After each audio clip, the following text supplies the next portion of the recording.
Dans les derniers jours du mois d'octobre 1887, Léon, le magnétiseur public, vint à Liège. Il exhiba devant une société de médecins, de professeurs, de magistrats, de journalistes, une nouvelle espèce de magnétisme. En était-il l'inventeur? Je n'en sais rien. Il faisait tomber à genoux sur la scène et mettait dans l'impossibilité de se relever les personnes qui se présentaient pour se soumettre à son influence. À la première séance publique qu'il donna, je vis un jeune et honorable pharmacien de la ville se traîner par terre avec d'autres, riant lui-même de voir rire le public et disant aux personnes des premiers bancs « Je voudrais bien vous y voir ». Par parenthèse, aucune personne que je sache ne pensa qu'il s'était avili, ni que le spectacle dont il nous avait rendu témoin l'avait découronné, comme disent les savants belges. Au contraire, après la séance, c'était à qui viendrait près de lui pour s'informer de ses sensations, et maint sceptique se disait prêt à faire l'expérience. Je me mis immédiatement en rapport avec Léon. Celui-ci pensait que les sujets gardaient leur conscience. Moi, fort de mes études, je lui soutenais qu'il devait la perdre. Léon, dans sa modestie, ne s'obstinait pas à me contredire. Je le fis expérimenter chez moi. J'expérimentai moi-même sur des personnes dont j'étais sûr. Les effets furent obtenus. Ils ne me parurent pas concluants et le 4 octobre 1887, je publiai dans le journal de Liège un article où je soutenais encore que ces sujets devaient perdre, au moins partiellement, leur conscience sans le savoir et sans en avoir l'air.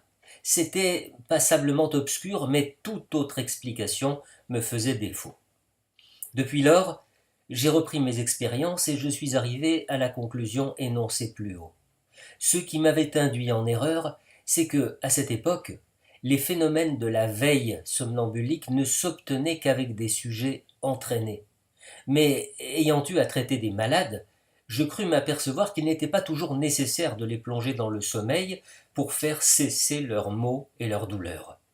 C'est ainsi que je guéris brusquement une hystérique qui, depuis des mois, restait couchée dans son lit, ne mangeant pas, ne dormant pas, fléau de son entourage et, chose particulière, qui s'était occupée d'hypnotisme et avait souvent hypnotisé avec succès.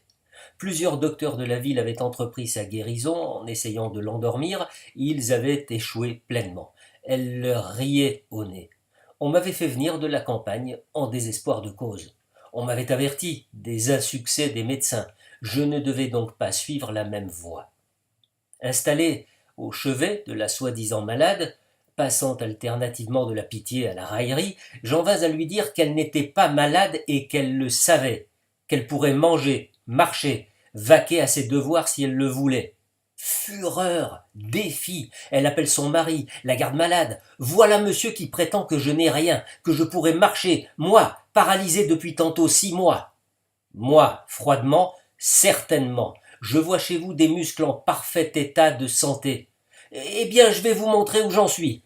Et la voilà qui se met sur son séant, se place au bord du lit, se dresse et s'apprête à tomber. Son mari, la garde, se précipite au-devant d'elle pour la retenir. Moi, les écartant brusquement et plongeant mon regard dans le sien d'une voix et d'un geste impérieux, « Pas de comédie, madame, marchez !» Et elle marcha, domptée. L'un repartageait le lit conjugal.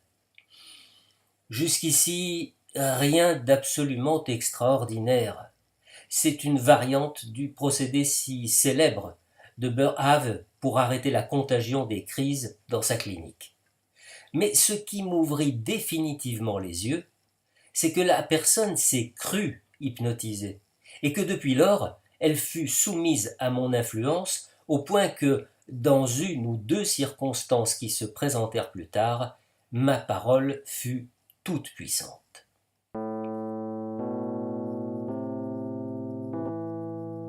Le professeur Delboeuf poursuit. J'ai pour voisin de campagne un sieur J, âgé de plus de 80 ans, qui, depuis environ 20 ans, souffrait atrocement de névralgie faciale. Comme la plupart des malheureux qui se trouvent dans son cas, il s'était fait arracher tour à tour presque toutes ses dents, d'ailleurs saines. Il lui en restait encore 7. Persuadé qu'on ne lui avait pas encore extirpé la mauvaise, il se présentait en dernier lieu chez un dentiste renommé, docteur en médecine, qui l'éclaira sur la nature de son mal. Dès lors, il avait consulté sans succès nombre de médecins de Bruxelles et de Liège qui, à bout de remèdes, avaient fini par lui conseiller la résection du nerf susorbiculaire. Il s'y résigna et fut opéré par le docteur L de Liège, qui lui enleva 1,5 cm du nerf. L'opération ne lui procura qu'un soulagement momentané. Je ne sais pas qui lui parla d'hypnotisme. Il vint me trouver. Je répondis évasivement. Je n'avais pas envie, sans qu'un médecin m'y autorisât et fût présent, d'hypnotiser un homme de son âge qui pouvait être frappé de mort subite sur sa chaise. On n'aurait pas manqué de faire endosser l'accident à moi et à l'hypnotisme. D'un autre côté, je trouve inhumain d'enlever à ceux qui souffrent un dernier espoir. Enfin, je ne recule devant aucune expérimentation, et alors je ne savais pas non plus que je sais aujourd'hui si l'hypnotisme avait déjà été appliqué aux névralgies faciales. Voilà donc Joseph Delboeuf demandant à l'un de ses collègues de Liège de l'accompagner dans cette nouvelle aventure hypnotique. Nous trouvons J affaissé dans son fauteuil, en proie à ses douleurs. J a une forte barbe et des sourcils touffus. Le simple passage de la main devant la face lui causait par l'agitation légère des poils des crispations horribles. Il nous narre ses souffrances et sa vie misérable, pas de sommeil, repas imparfaits, élancement au moindre déplacement d'air. Quand il eut défilé ce triste chapelet, me tournant vers monsieur D, « Vous voyez cet homme, monsieur le docteur, tous ces maux vont cesser. » Puis, le récit prend plus de temps que n'a duré l'action, évidemment, puis, regardant fixement le patient, je saisis brusquement sa barbe et je la secoue avec violence en lui disant « Vous n'avez pas mal, vous n'aurez plus mal !» Il n'avait pas eu mal. Je lui tirai la moustache, les sourcils, je lui pétris sa joue paralysée et l'autre aussi impassibilité. J et sa femme et le docteur, je pourrais ajouter moi-même, sont stupéfiés. Je m'adresse de nouveau à monsieur D. À votre tour, docteur, allez-y, essayez de lui faire mal, je ne vous regarde ni l'un ni l'autre. Monsieur D essaya, et ce fut en vain.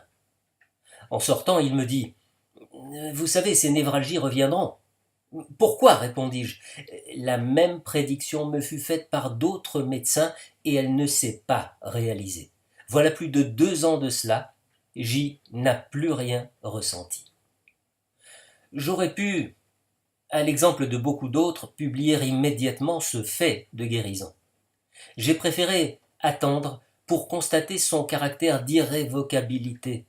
J'en fis seulement le récit à une société de biologie que nous avons fondée à Liège, et en mai 1890, lorsque je passais par Nancy pour me rendre à Montpellier, je le communiquai avec quelques autres à M. Bernheim.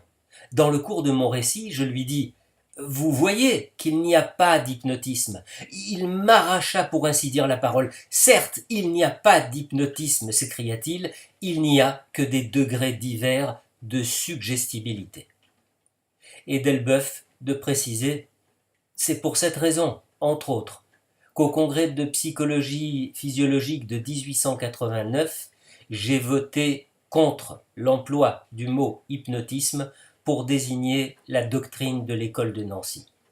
M. Bernheim a voté avec moi.